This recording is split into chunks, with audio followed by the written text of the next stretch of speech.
Jika air mazi keluar kena seluar yang dipakai, seluar itu kita pakai untuk hari-hari lain tanpa basuh air mazi itu, adakah badan kita turut najis bila memakai seluar itu?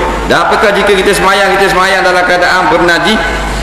Jawabnya, kalau air mazi melekat di seluar, lepas tu kering, kita pakai seluar tu. Jawabnya, hak kering tu tak kena di kita. Tetapi kalau kita basah, hak kering tu dia lekat di kita pula.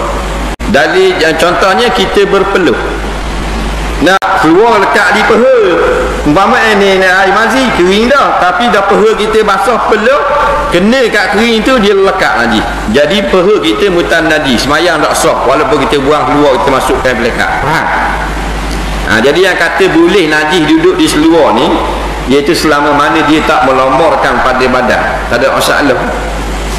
Dah melomor pada badan, kena basuh kosong tu.